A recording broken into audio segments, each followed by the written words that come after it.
Ya pemirsa, yang namanya kehamilan pasti merupakan dambaan hampir semua wanita di dunia ini. Kalau yang namanya sudah hamil, pasti rasanya bahagia banget untuk nantinya bakal punya buah hati nih yang ditunggu-tunggu. Bener nggak sih Yasmin, dulu waktu baru nikah pasti pengen buru-buru hamil, ya nggak sih? Pasti.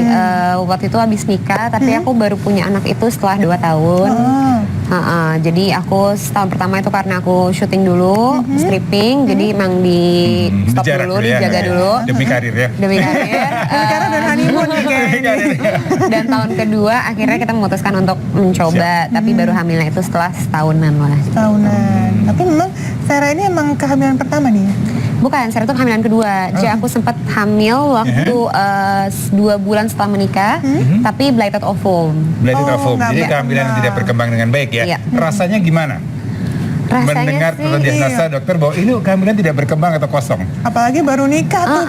Rasanya sih agak shock, tapi nggak terlalu kaget juga sih, soalnya sahabat aku sendiri pun pernah mengalami blighted ovum gak lama sebelum aku. Jadi ini yang terjadi sama seperti sahabat aku. Jadi kasus keguguran memang cukup tinggi, Dr. Esa. Ya, jadi kalau untuk secara teori ya statistik itu orang hamil pada kehamilan 3 bulan pertama risiko terjadi keguguran ya dengan segala macam penyebab itu sekitar 15-20%. Jadi cukup tinggi. Ya memang kadang-kadang kalau misalnya kita sudah mengharap-harapkan punya buah hati, kemudian mengalami suatu keguguran, pasti bisa menjadi momok tersendiri ya, jadi ketakutan sendiri, trauma sendiri. Nah kalau di studio ya, mungkin ada penonton di studio yang memang sudah pernah punya pengalaman serupa, ada yang pernah keguguran kah di sini? Boleh saya tanya? Wah, ya? Ada juga tuh. Ada ya? Oke, boleh nggak nih kita ajak ngobrol sedikit, boleh ya? Oke, kalau gitu FD boleh tolong mic-nya. Iya. Walaupun keguguran ini cerita yang menyedihkan ya, tapi tetap kita harus sharing ya. Saya mau tanya-tanya dulu nih sama silakan, Dr. Esa. Ya. Oke. Nah, Adi, mbaknya namanya siapa? Nama aku Putri. Putri. Gimana kalau Mbak Putri pengalamannya gimana tuh? Aku keguguran itu usia kandungan 4 bulan. 3 bulan aku cek di USG masih ada detak jantungnya. Pas aku cek 4 bulan itu dia udah gak ada detak jantungnya, dok. Jadi aku juga dikuret waktu itu. Akhirnya dikuret setelah itu. Sebelumnya aku flag 3 hari. Tiba-tiba pas dicek ternyata udah nggak ada. Iya, udah nggak ada. Itu anak pertama? Anak pertama. Anak pertama. Oke, baik kalau gitu, terima kasih. Dan tadi ada lagi siapa mbaknya?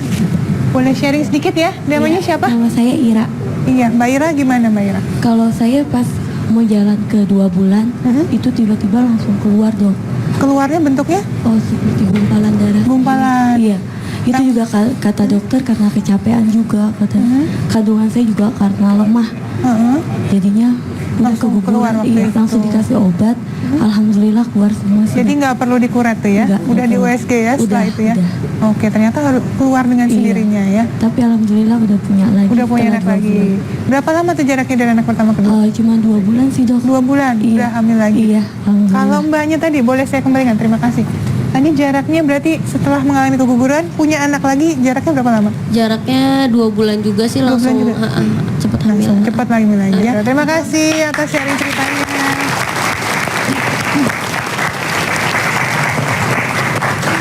Baik, itu tadi sharing teman-teman dok. Ternyata cukup banyak yang pernah mengalami tiba-tiba ada yang abortus spontan bahkan ya. Ini keluar sendiri ternyata. Jadi kalau tadi lihat dari beberapa cerita tadi ya, dari cerita Yasmin, cerita Dr. Esa, cerita dari penonton juga kita lihat kan memang ada 2 tipikal daripada jenis keguguran tadi. Kita lihatkan gambarannya ya, keguguran itu. Oke.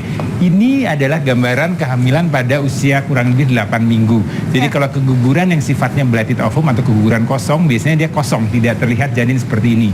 Ya, jadi kalau keguguran kosong itu biasanya hanya kantong saja, kemudian tidak terlihat adanya janin. Sedangkan ini adalah janin kehamilan kurang lebih 8 minggu, kemudian detak jantungnya hilang atau dia berhenti detak jantungnya sehingga kehamilan ini juga tidak bisa berlangsung dan kemudian terjadilah proses abortus. Jadi kalau kita lihat jenis-jenis keguguran tadi, ini akan berkaitan dengan bagaimana persiapan dia untuk hamil berikutnya. Kemudian apa yang harus diperhatikan untuk kehamilan berikutnya.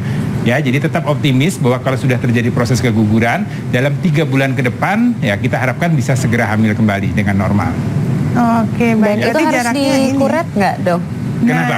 Harus Ya. dikuret atau Apa enggak? Proses melalui kuret, obat aja ya udah ini oke? tergantung proses atau terjadinya perdarahan yang berlangsung. Jadi kalau kita tahu dari pemeriksaan ultrasonografi kemudian terlihat kantong kosong atau kehamilannya sudah tidak ada detak jantungnya lagi, biasanya pilihan pertama kita lakukan dengan pemberian menunggu secara alami.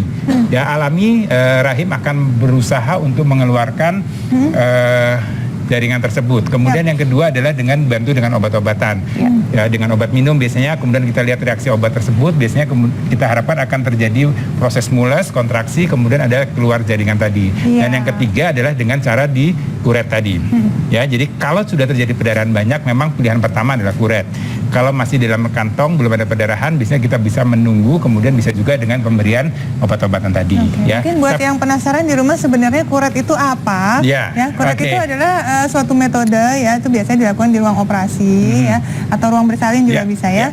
Sebenarnya tindakan itu adalah untuk mengangkat jaringan yang ada pada rahim. Ya, betul jaringan sekali. itu baik biasanya memang sudah berupa janin yang Ya, sudah betul. mati. Gitu. Ya, jadi Kuretase prinsipnya itu. tindakan kuret itu mengerok atau membersihkan. Intinya kita akan membersihkan rahim sebersih-bersihnya Yap. sehingga dia siap untuk hamil berikutnya. Gitu Itu dia poinnya. ya. Dan tindakan kuret ini bukan tindakan yang lama, memakan waktu lama Iya, sebenarnya ya. Mungkin sekitar 15-20 menit aja sudah cukup, tapi tetap harus dilakukan dengan teknik yang aman, dengan Iya, dan dengan prosedur pembiusan yang Jadi tidak ada nyeri. tepat gitu. Tidak ada Iya. nyeri, yes. Dan kalau ada perdarahan pasca kuretase harus diperhatikan apabila perdarahan terlalu banyak atau terlalu lama, lebih Ya. dari 2 minggu misalnya. Ya. Wah, itu harus hati-hati. Ya. Mungkin ada tindakan lanjutan yang harus dilakukan. Tapi memang normal ya, Dok ya. Ya. Pasca kuretase tentu pasti ada sisa-sisa perdarahan ya. Dan biasanya pertanyaannya adalah kalau pasien habis kuret, kapan dok saya boleh melakukan hubungan suami istri lagi? Yap. Nah itu biasanya kita lihat sampai perdarahan itu berhenti, sampai rahim itu sudah tidak ada lagi Bersih, ya. cairan atau darah yang keluar, maka dia sudah boleh lagi melakukan aktivitas suami istri. Cuman memang sebaiknya hamil setelah 3 bulan. Oh, Ya. setelah 3 Kalau bulan. tadi nih ada penonton di studio nih yang sharing ceritanya. 2 bulan udah hamil Hamil lagi. Itu kenapa harus 3 bulan, Dok? Oke, Apa jadi lebih aman? kenapa 3 bulan ini pertanyaan yang baik sekali. Jadi 3 bulan itu adalah secara teori adalah kembalinya proses sel-sel pada tubuh manusia atau pada rahim tadi untuk kembali ke posisi normal kembali ya. Tapi kalau belum 12 minggu kemudian terjadi atau belum 3 bulan sudah terjadi kehamilan ya kita berharap itu baik-baik saja. Ya, secara teori memang 12 minggu itu waktu yang ideal untuk pemulihan. Oke, kalau begitu ya udah dijawab ya tadi ya pertanyaan dari penonton ya. Baiklah, kalau begitu sesaat lagi kami masih akan kembali lagi dengan pembahasan yang gak kalah menarik lainnya. Jadi tetap di Dokter Ros. Indonesia.